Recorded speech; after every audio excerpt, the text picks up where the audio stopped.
परमात्मने श्री रामाय नमः। सर्वशक्तिमते परमात्मने श्री रामाय नमः। गुरु जी को करिए वंदना, भाव से बारंबार। नाम सुनो का से किया, जिसने भव से पार। पुण्य पाठ रामायणी, पूर्ण पावन रूप। पूरे प्रेम से जो पढ़े, सो हो पुण्य स्वरूप। नत शिर दो कर जोड़ कर, मांगू मैं वरदान। चारु चरित रघुराज का, सबका करे कल्याण। जय श्री राम, जय श्री राम, जय श्री राम। परमेश्वर की अपरम अपार कृपा से व्यक्ति को ये नवरात्रे हर वर्ष प्राप्त होते हैं। नवरात्रों में सबको श्री रामायण जी का पाठ करना चाहिए। जो पाठ कर नहीं सकते, उनको सत्संग के अंदर जा करके जो पाठ रामायण का हो रहा है वह श्रवण करना चाहिए और परमेश्वर की कृपा को प्राप्त करना चाहिए। परम पूज्य गुरुदेव श्री स्वामी जी महाराज का वाल्मीकि रामायण सार के अंदर ये कहना है। रामायण महात्म्य का पहला ही श्लोक, जिससे पता चलता है कि व्यक्ति को रामायण का पाठ क्यों करना चाहिए। गुरु महाराज समझाते हैं कि पुण्य पाठ रामायणी, पूर्ण पावन रूप। पूरे प्रेम से जो पढ़े, सो हो पुण्य स्वरूप। परम पूज्य श्री स्वामी जी महाराज का समझाना है कि श्री रामायण जी का पाठ करना ये बड़ा भारी पुण्य कर्म है। ये बड़ा भारी शुभ कर्म है। इसके समान कोई दूसरा कर्म नहीं है। श्री रामायण जी का पाठ करना तो ऐसा पवित्र कर्म है कि जिसका फल शुभ ही शुभ है, मंगल ही मंगल है, कल्याण ही कल्याण है। श्री रामायण जी का पाठ तो पूर्ण रूप से पाठ करने वाले को पवित्र करने वाला है। जो भी पूरे प्रेम से, बड़ी भावना के साथ श्री रामायण जी का पाठ करता है कि सो हो पुण्य स्वरूप, वह स्वयं पुण्य स्वरूप हो जाता है। उसके जीवन में शुभ प्रकट हो जाता है। अध्यात्म रामायण के अंदर यह घोषणा है कि एक समय योगी राज नारद जी दूसरों पर कृपा करने के लिए सभी लोकों में विचरते हुए सतलोक में जा पहुंचे। वहां सतलोक में मूर्तिमान वेदों से घिरे हुए जगतपति ब्रह्मा जी को देख करके नारद जी ने उनको साष्टांग नमस्कार किया और भक्ति भाव से भरपूर होकर नारद जी ने ब्रह्मदेव की स्तुति की। ब्रह्मा जी प्रसन्न हो गए। तब ब्रह्मा जी ने प्रसन्न होकर के श्री नारद जी से कहा कि मुने तुम मुझसे क्या पूछना चाहते हो। नारद जी ने दोनों हाथ जोड़ दिए।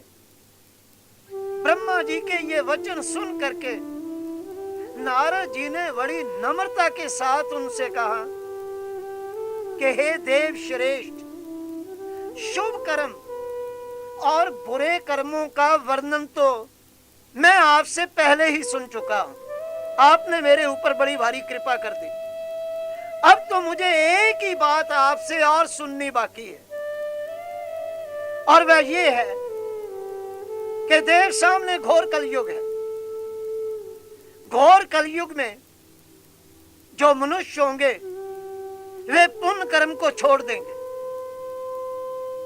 लोग सच बोलने से बेमुख हो जाएंगे। तो हे देव, कलयुग के अंदर तो ऐसे भी लोग होंगे जो दुराचारी बन जाएंगे और वे दूसरों की निंदा किया करेंगे और चुगली करने में वे सदा तत्पर रहेंगे। हे देव, ऐसे कलयुगी लोग दूसरों का धन हड़प करने की सदा इच्छा करेंगे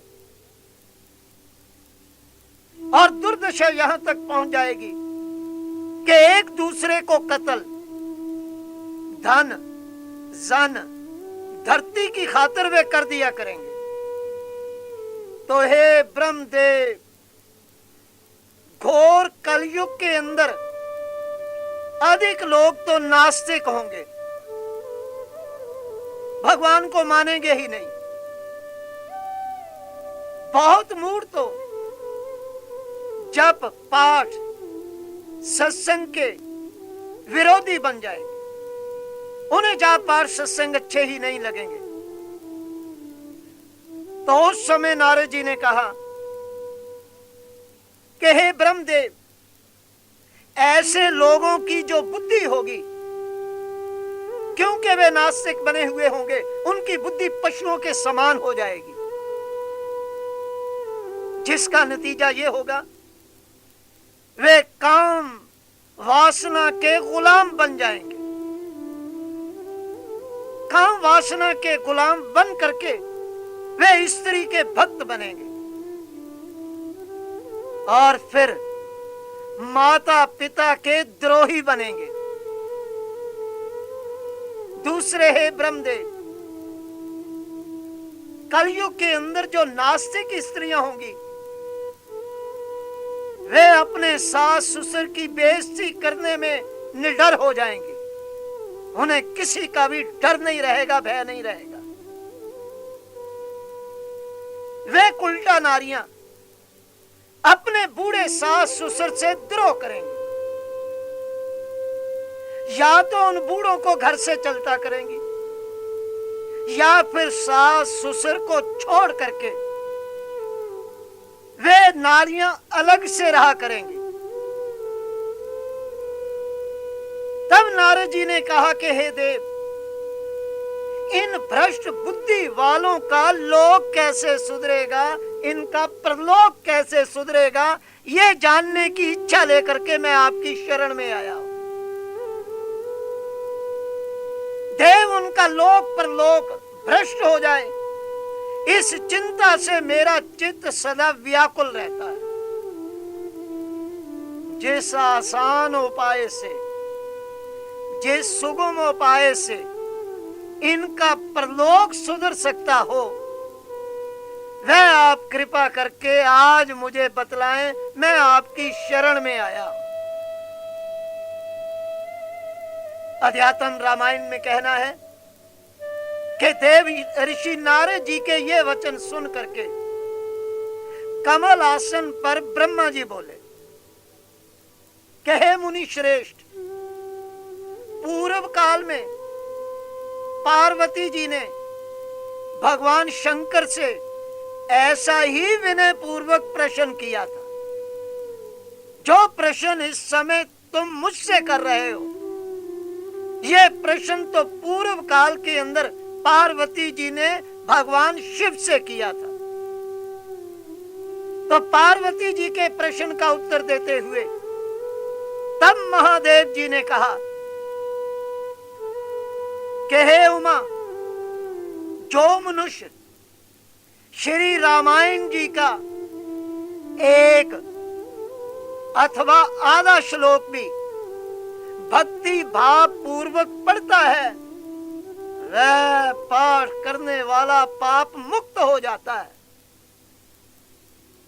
रामायण के नाम का रामायण, केवल ये नाम भगवान शिव का कहना है कि रामायण के नाम का स्मरण करने से ही मनुष्य करोड़ों महापातकों से मुक्त हो जाता है और मुक्त होकर के वह परम गति को प्राप्त कर लेता है। रामायण इस नाम का जब एक बार भी मनुष्य भक्ति भावना में आकर के उच्चारण करता है, तभी वह समस्त पापों से मुक्त हो जाता है। मुक्त होकर के कहा जाता है, भगवान शिव का कहना कि समस्त पापों से मुक्त होकर के वह अंत में भगवान विष्णु के लोक को चला जाता है।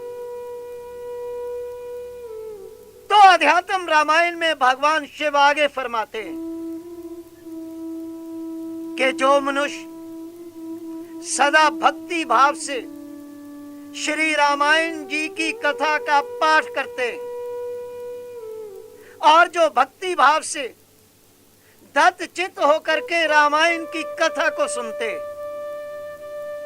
उन्हें गंगा समान की अपेक्षा 100 गुना पुण्य फल प्राप्त होता है। इतनी बड़ी महिमा जो है वो भगवान शिव ने गाई है, जिसका निरूपण अध्यात्म रामायण के अंदर मिलता है। अब महर्षि वाल्मीकि जी महाराज का कथन, महारामायण उत्तरकांड सर्ग नंबर 111 कुश और लव का कथन है। कुश और लव का फरमाना है कि महर्षि वाल्मीकि द्वारा रचित इस रामायण का पाठ आयु को बढ़ाता है। वाल्मीकि जी महाराज की रचित रामायण का पाठ करने वाला व्यक्ति, उसकी आयु लंबी होती है। यह रामायण का पाठ सौभाग्य को बढ़ाता है। वाल्मीकि जी महाराज का कथन, कुश और लव की वाणी के रामायण का पाठ पापों का नाश करता है। रामायण वेद के समान है। कितना बड़ा ये फैसला दिया हुआ है। कथन कुश और लव का है, वाणी जो है वो महर्षि वाल्मीकि जी महाराज की है कि रामायण वेद के समान। इसका पाठ करने से पाठ करने वाले के अंदर सद्गुणों की वृद्धि होती है। और यहां तक ये कहा गया है कि अरे रामायण जो है ये तो गायत्री का ही स्वरूप है। तब परम पूज्य श्री स्वामी जी महाराज ने इसकी महिमा वाल्मीकि रामायण सार ग्रंथ के भरत मिलाप कांड के अंदर महाराज ने इसका वर्णन किया है। महाराज लिखते हैं कि इसमें जो जन नित नहाते चरत सुधा का भोग लगाते। गुरु महाराज फरमाते हैं कि इस रामायण सार के अंदर अर्थात जो भी इस वाल्मीकि रामायण सार ग्रंथ में नित्य स्नान करते हैं।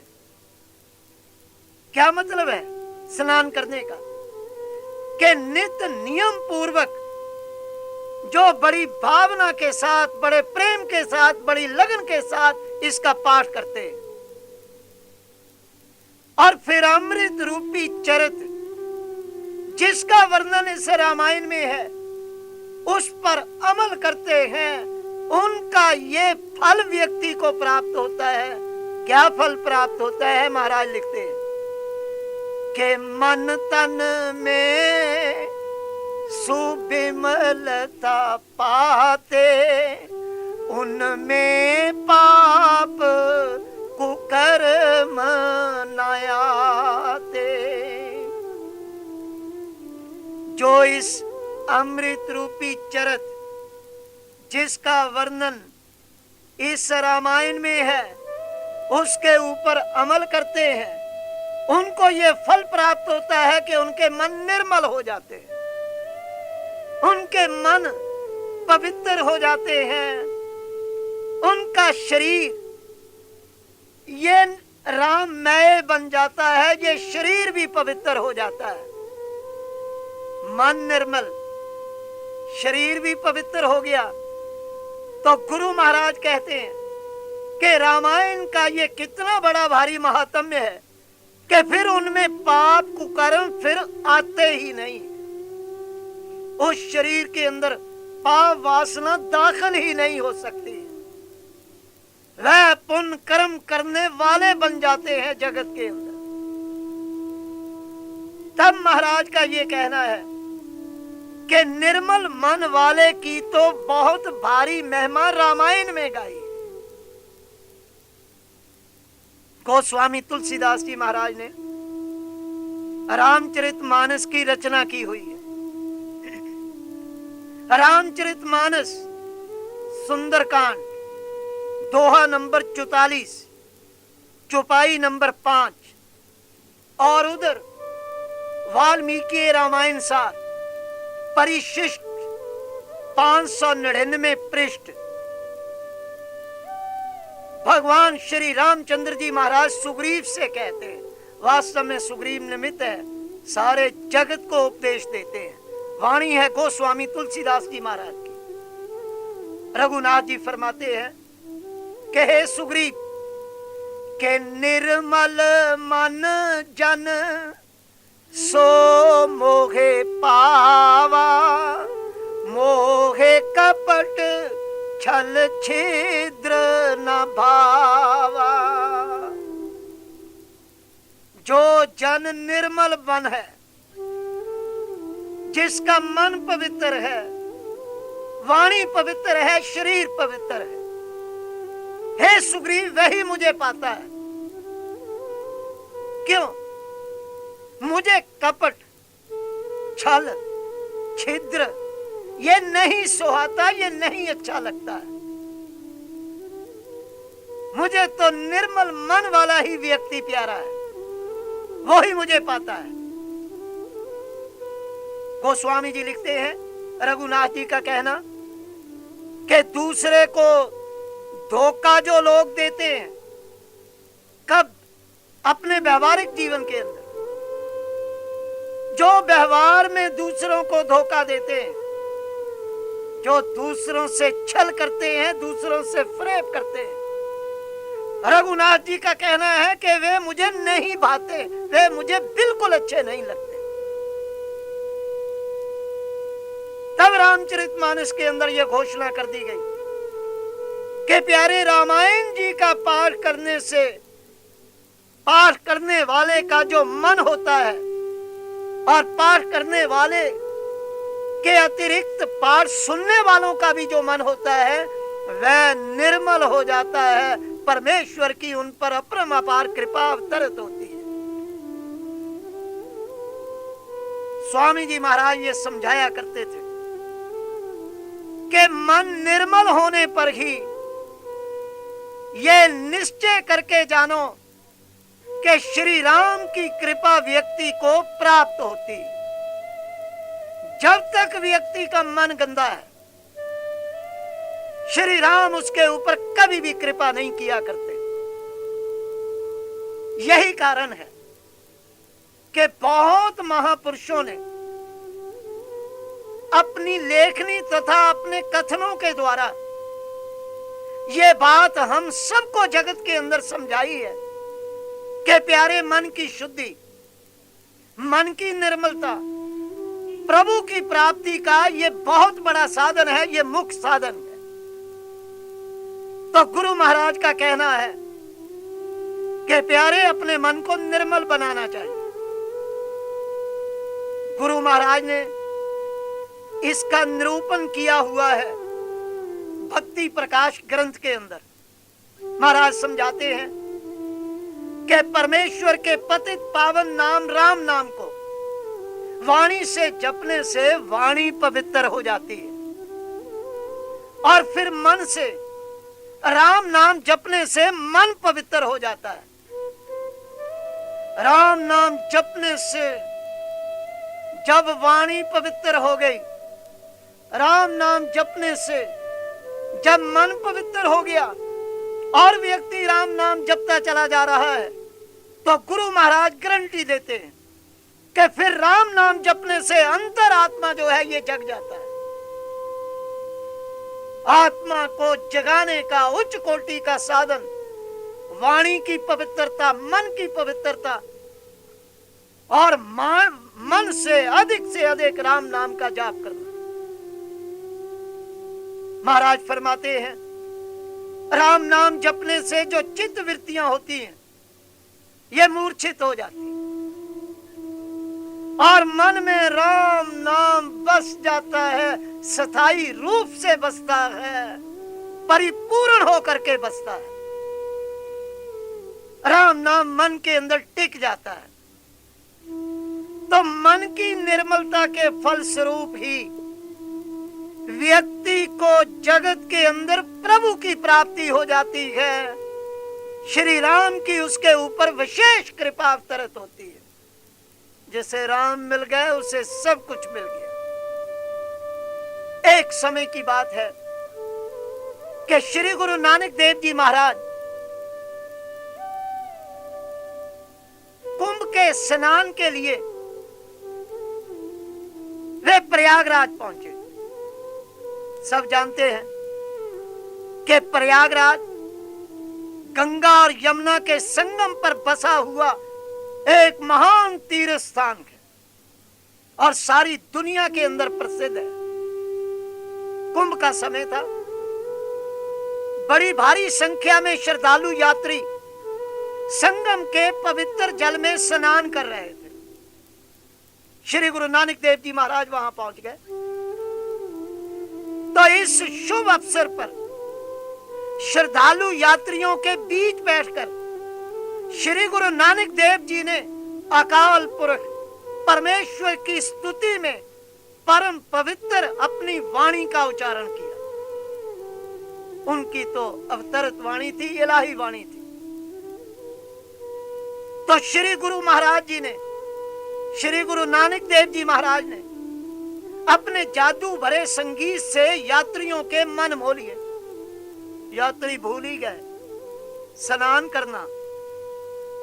अब बड़ी भारी संख्या के अंदर जो यात्री थे वो श्री गुरु नानक देव जी महाराज की ओर खिंच गए। ऐसा सुंदर दर्शन, ऐसा सुंदर दृश्य, मानो अमृत वर्षा हो रही हो। तो उस समय यात्री तो झूम रहे थे श्री गुरु नानक देव जी महाराज के मुखारबिंद से वचनों को सुन करके। तो एक पंडा वहां पर खड़ा ये सब कुछ देख रहा था। तो वह पंडा श्री गुरु नानक देव जी महाराज के समीप आया, नजदीक आया और लगा कहने,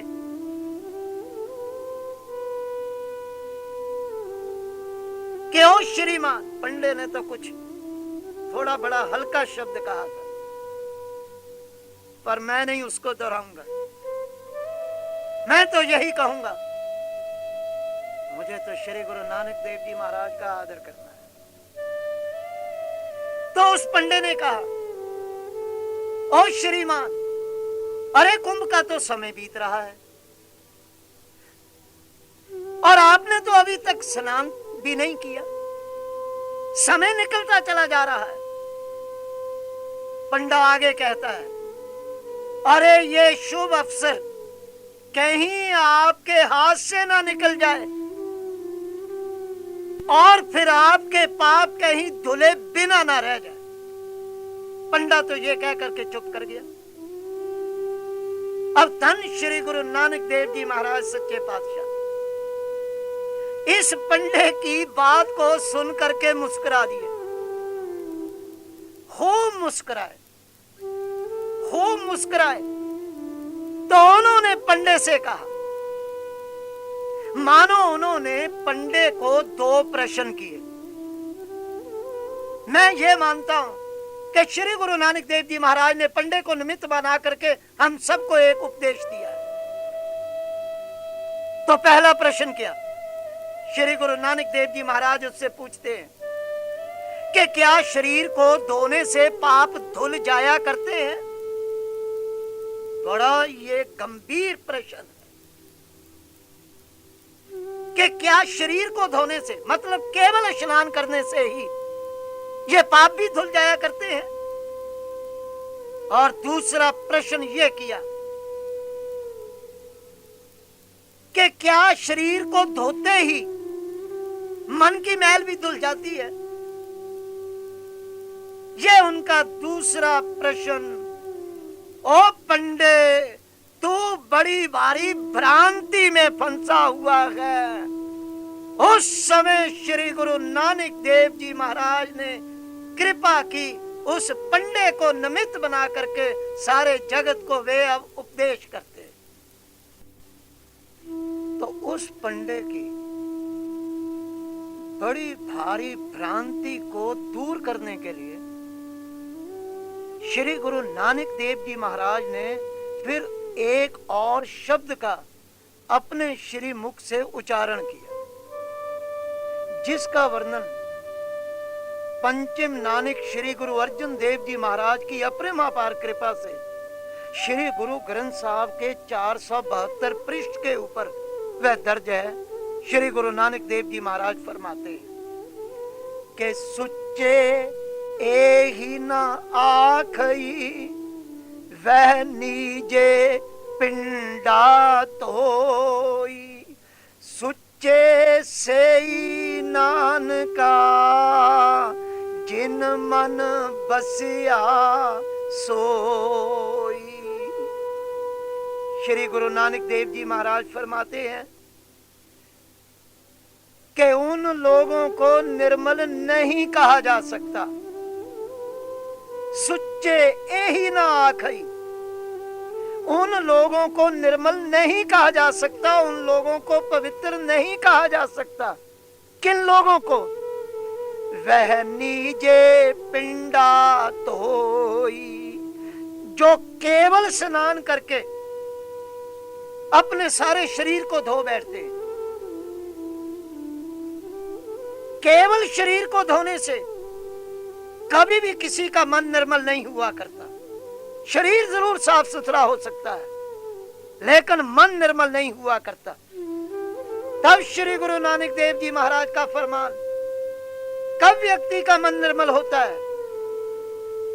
तो महाराज फरमाते हैं कि सुच्चे सेई नानका जिन मन बसिया सोई, के प्यारे निर्मल तो वही हुआ करते हैं, पवित्र वही हुआ करते हैं जिनके मन के अंदर वह परम पुरुष परमात्मा बसता है, अकाल पुरख वाहिगुरु अपना निवास करता है। वास्तव में वही व्यक्ति सुच्चे होते हैं, वही व्यक्ति पवित्र होते हैं, वही व्यक्ति निर्मल होते हैं। तो श्री गुरु नानक देव जी महाराज समझाते हैं कि जो प्रभु का भजन करते हैं, क्या मतलब है? अरे जो मन से नाम जपते हैं और तन से अपने काम काज भगवान की पूजा समझ करके करते हैं, उन व्यक्तियों का मन जो होता है वो निर्मल हो जाया करता है। जिस समय श्री गुरु नानक देव जी महाराज अपने 5वें जामे में आए, श्री गुरु अर्जुन देव जी महाराज के रूप में, तब उन्होंने वाणी का एक उच्चारण किया। क्या फरमाते हैं कि राम राम बोल राम राम, त्यागहु मन के सगल काम। हे भाई, तू सदा राम का नाम बोल। हे भाई, तू सदा राम नाम जपा कर। ये क्या कामनाओं को हर वक्त भिखारियों की तरफ से अपने साथ लिए चलता है कि त्याग हूं मन के सगल काम। पंचम नानक फरमाते हैं कि हे भाई, तू अपने मन की सभी प्रकार की जो वासनाएं हैं उनका त्याग कर दे। क्यों? कि मिल जगदीश मिलन की वरिया। अरे जगत के ईश्वर के साथ तेरी मिलने की वारी आई हुई है, जिसका तू मुद्दत से इंतजार कर रहा है। ये जो अपने मन के अंदर तू कामनाएं पैदा करता रहता है, यही तेरे रास्ते की रुकावट बन जाती है। तू उस ईश्वर के निकट होकर के भी उसके दर्शन नहीं कर सकता। तो इसलिए कहा, त्याग हूं मन के सगल काम। तू अपने मन की सभी प्रकार की वासनाएं जो है वो त्याग दे। क्या कर? तू सदा अपने मुख से राम राम बोल, राम राम। तू अपने मुख से राम राम राम राम बोल। भला क्यों बोल? पंचम नानक समझाते हैं कि ये राम नाम के जिस बोलत मुख पवित्र होई, जिस सिमरत निर्मल है सोई। हे भाई, जिस राम नाम के उच्चारण करने से, जिस राम नाम का सिमरन करने से मुख पवित्र होता है, तेरा मुंह पवित्र होता है। यह राम नाम की बड़ी भारी विशेषता है। मुंह का पवित्र होना क्या मतलब?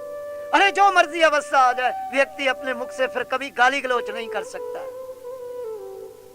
अपनी वाणी के द्वारा वो निंदा चुगली भी नहीं कर सकता।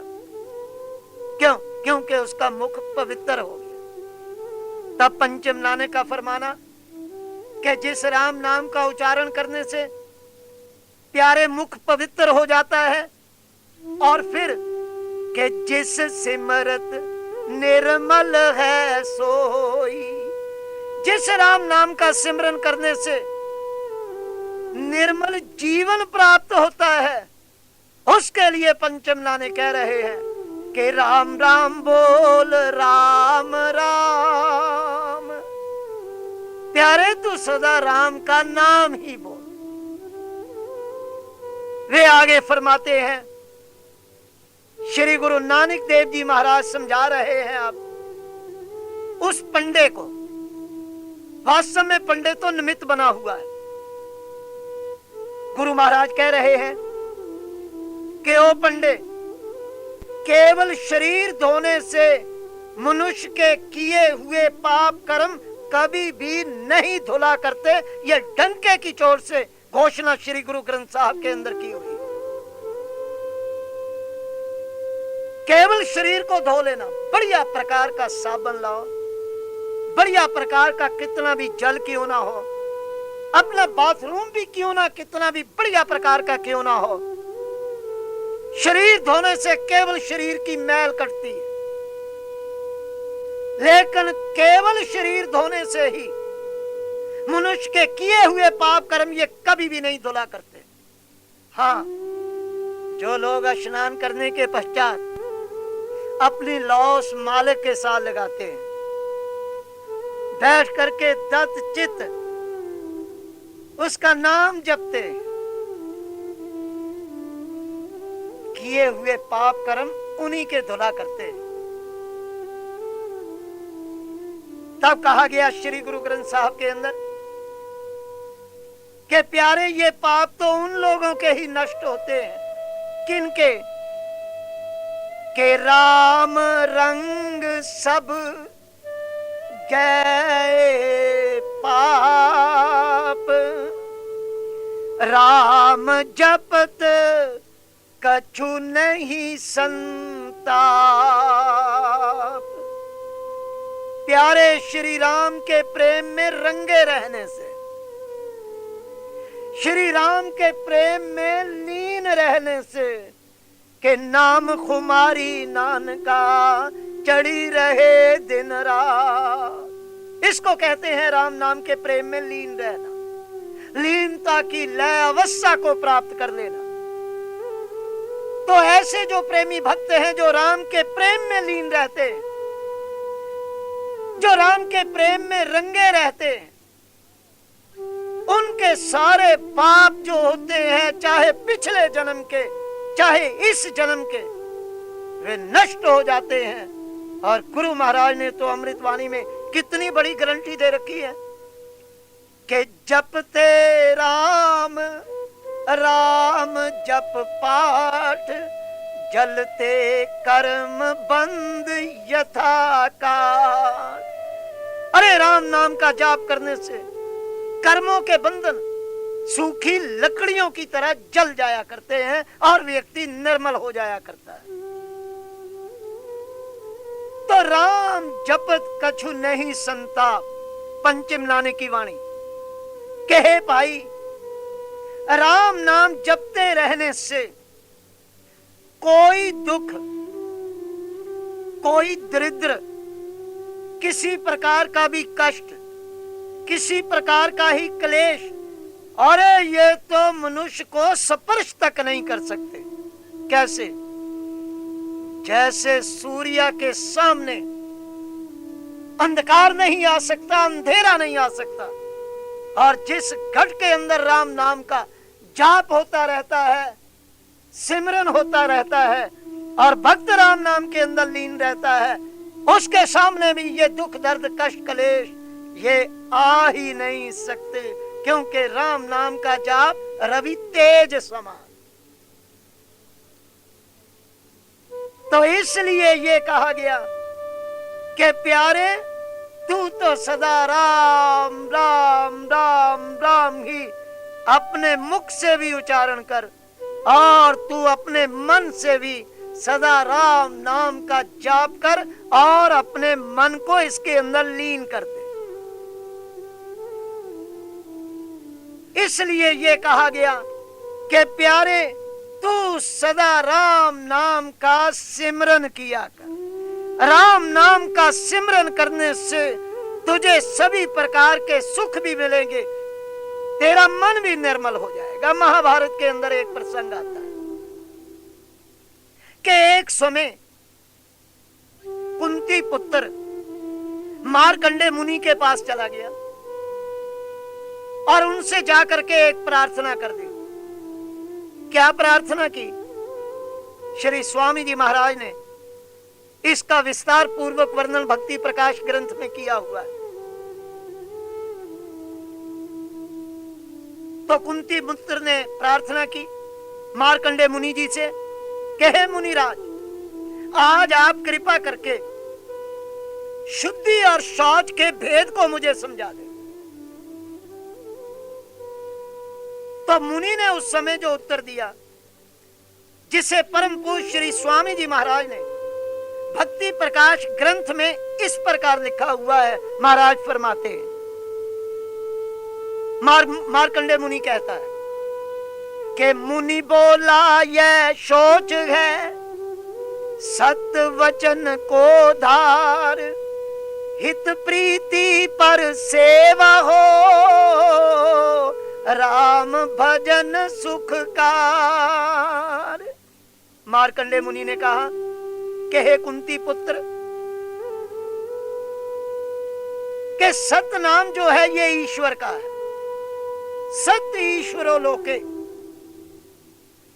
जो व्यक्ति अपने जीवन में सत्य को धारण करता है, वही व्यक्ति वास्तव में पवित्र होता है और वही व्यक्ति सर्वश्रेष्ठ होता है। जो वाणी से सत्य बोलता है, स्वप्न के अंदर भी झूठ नहीं बोलता, वही मनुष्य पवित्र है। और जो व्यक्ति पर हित में रहता है, पर उपकार के अंदर रहता है, मार्कंडे मुनि जी का कहना है कि वह मनुष्य पवित्र है। वह मनुष्य उज्जवल है, वह निर्मल मन वाला व्यक्ति है। तो जो दीन दुखी की सेवा करता है तन से, मन से, धन से, यथाशक्ति, वही मनुष्य पवित्र होता है इस लोक के अंदर। तो जो सुखों को देने वाले, कौन है देने वाले? कि सब सुख दाता रामू है, दूसर नाहन कोय। श्री गुरु ग्रंथ साहब। अरे सभी प्रकार के सुखों को देने वाले एकमात्र श्री राम है, दूसरा और कोई भी नहीं। तो मार्कंडेय मुनि कहता है कि जो सुखों को देने वाले राम नाम का जाप करता है, नित्य करता है, निरंतर करता है, वही मनुष्य पवित्र है, वही मनुष्य निर्मल है, और वही इस जन्म के अंदर, इसी जीवन में श्री राम को प्राप्त किया करता है। तब मार्कंडेय मुनि जी ने आगे कहा, स्वामी जी महाराज लिखते हैं कि राम जाप जो जन करे, नगर गाम बन बीच, तीर्थ हो जहां हो वै, तारे अधर्मी नीच। श्री स्वामी जी महाराज फरमाते हैं, गांव, नगर अथवा वन में बैठकर जो भी भक्त राम नाम का जाप करता है, वह गांव, वह नगर, वही जंगल तीर्थ बन जाया करता है। गुरु साहिबान विचरते हुए जहां पर भी कहीं पर बैठ करके उन्होंने विश्राम लिया, वहां पर आज गुरुद्वारे बने हुए, और वही धरती जो है वो तीर्थ बन चुकी है। तब मार्कंडेय मुनि ये कहता है कि प्यारे, ये जो गांव होते हैं, नगर होते हैं, वन होते हैं, इनको तीर्थ बनाने वाला कौन है? व्यक्ति है जो वहां पर बैठ करके राम नाम जपा करता है, जो भगवान नाम का जाप करते हैं। ऐसा जो भक्त है, वह राम नाम के जाप के प्रभाव से उसके अंदर एक सिद्धियां आ जाया करती हैं। वह नीच, अधर्मी स्त्री पुरुषों को भी तार देता है, तरन तारन बन जाता है, उनका भी बेड़ा पार कर देता है। ऐसा भक्त तो जंगल में मंगल कर देता है, और वह प्रवेश पवित्र बन जाता है जहां पर ऐसा भक्त जाकर के बैठ करके नाम जपता है। तब मुनि ने एक आगे बड़ी भारी वार्निंग दे दी। श्री स्वामी जी महाराज लिखते हैं कि जिसका मन मैला रहे, निर्मल हो न विचार, उसके तप संयम कर्म समझो सर्व आसार। हे कुंती पुत्र, कि जिसका मन मैला रहे, कि जिस व्यक्ति का मन मैला रहता है, मन गंदा रहता है, मन के अंदर वैर है, मन के अंदर विरोध है, मन के अंदर ईर्ष्या है, मन के अंदर द्वेष है, दूसरों को बढ़ता फूलता देख करके बर्दाश्त नहीं करता है। ये चिन्ह उस व्यक्ति के होते हैं जिनका मन गंदा होता है, जिनका मन मैला होता है। तो गुरु महाराज लिखते हैं, मार्कंडेय मुनि कहता है कि जिस व्यक्ति का मन मैला रहता है, अरे जिसके विचार निर्मल नहीं है, विचारों के अंदर सदा गंदगी भरी रहती है, ऐसे व्यक्ति के तप जो है वो केवल आडंबर है, वह केवल दिखावा है। गंदे विचार व्यक्ति वाला व्यक्ति कोई भी क्यों ना हो, उसके संयम, उसके सारे कर्म कलाप, ये सब सार रहती है, इनको सार रहती ही समझना चाहिए। तब मार्कंडेय मुनि जी ने ये कहा कि ऐसे जो व्यक्ति होते हैं, गंदे मन वाले होते हैं, गंदे विचारों वाले होते हैं, उनके तप संयम कर्म सब एक ढकौंसला होता है, उनमें किसी प्रकार का सार नहीं होता। उनकी तपस्या एक ढोंगी है, एक दिखावा ही है। तब श्री स्वामी जी महाराज ने समझाया कि प्यारे, प्रभु की प्राप्ति का एकमात्र जो साधन है वो है मन की पवित्रता, मन की निर्मलता और राम नाम का आराधन करना। राम नाम डबल कार्य करता है। राम नाम जपने से ही व्यक्ति का मन निर्मल होता है और निर्मल मन द्वारा राम नाम जपने से ही व्यक्ति को श्री राम की प्राप्ति होती है। अब श्री स्वामी जी महाराज आगे फरमाते हैं कि श्री रामायण जी का पाठ करने से नवरात्रों के अंदर विशेष तौर पर व्यक्ति को बड़ा भारी लाभ प्राप्त होता है। महाराज समझाते हैं कि वीर धीर शुभ कर्मी उद्योगी बनते बलि वे विजय फल भोगी। रामायण जी का पाठ करने वाला जो व्यक्ति होता है वह शूरवीर बनता है, उसके अंदर धैर्य आता है, वह शुभ कर्मों का करने वाला होता है, उसको कार्य के प्रत्येक क्षेत्र के अंदर विजय प्राप्त हुआ करती है। और तो और के संतति संपत श्लाघा भारी पाते सुख यश वे नर नारी। कुश और लव का कथन है, वाल्मीकि रामायण का पाठ करने से संतति संपत्ति श्लाघा भारी के पुत्रहीन को पुत्र मिलता है। रामायण का पाठ करने से व्यक्ति को गरीबी की चक्की के अंदर पिसना नहीं पड़ता। रामायण के पाठ की यह बड़ी भारी महिमा है। कुश और लव का कहना है कि धनहीन को धन मिलता है।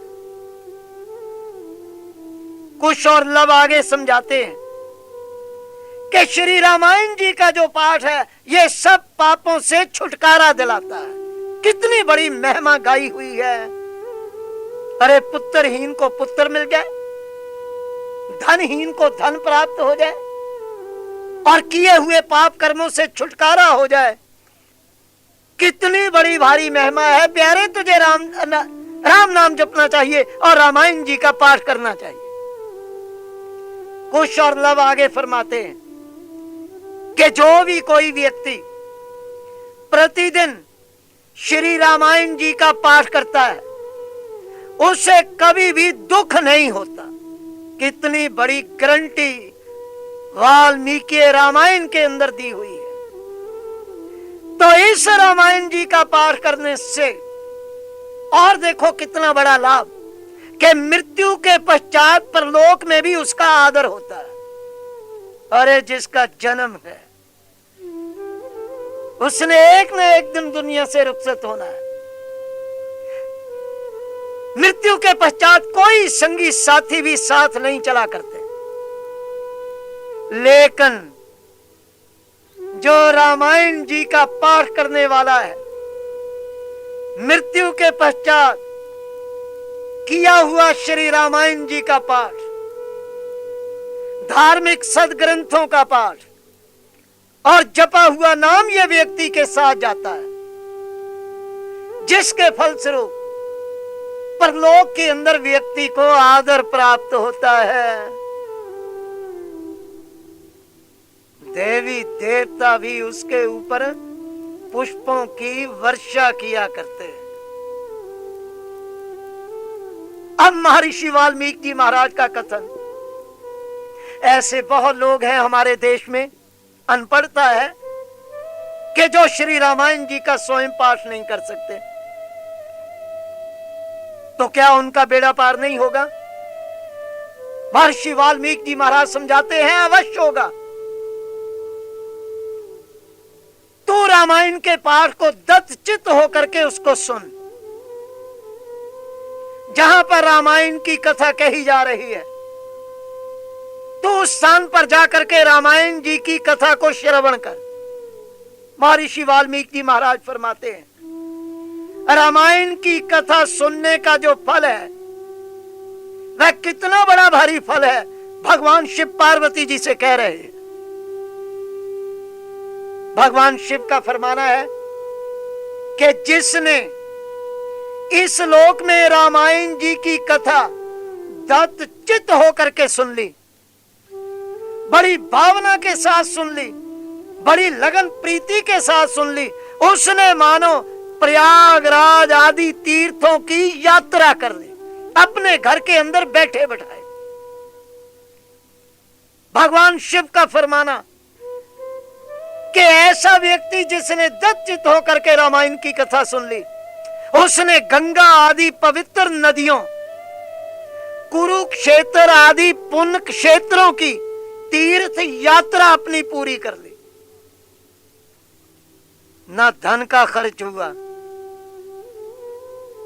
ना समय का खर्च हुआ, अपने ही घर के अंदर रह करके सत्संग की कितनी बड़ी महिमा कि व्यक्ति को वही पुण्य प्राप्त हो गया। रामायण की एकमात्र दत्तचित्त होकर के कथा सुनने से प्रयागराज की भी यात्रा हो गई, गंगा आदि पवित्र नदियां जो हैं उनकी भी वो सारी कृपा प्राप्त हो गई। तब रामायण जी की कथा सुनने का फल जो है वो गोस्वामी तुलसीदास जी महाराज आगे लिखते हैं। रामचरितमानस उत्तरकांड दोहा नंबर 126, गोस्वामी तुलसीदास जी महाराज फरमाते हैं कि मुनि दुर्लभ हरि भक्ति नर पावहि भिन ही प्रयास, जे यह कथा निरंतर सुन ही मान विश्वास। गोसाई जी फरमाते हैं कि जो व्यक्ति विश्वास मानकर श्री राम कथा निरंतर सुनते, यही नहीं केवल नवरात्रे, जो सदा सुनते रहते हैं, वे बिना मेहनत के, बिन ही प्रयास अर्थात बिना मेहनत के भगवान श्री रामचंद्र जी महाराज की वह भक्ति प्राप्त कर लेते हैं जो ऋषि मुनियों को भी अति दुर्लभ है। अंदाजा करो कितनी बड़ी महिमा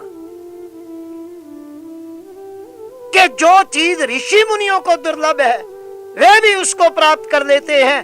तब कहा गया कि श्री रामायण जी का पाठ करने वालों को, श्री राम कथा सुनने वालों को सहज से ही श्री राम कृपा प्राप्त हो जाती है। इसलिए ओ बंदे, तुझे दत्तचित्त होकर के अगर तू पास नहीं कर सकता है तो तुझे श्री रामायण जी की कथा अवश्य सुननी चाहिए।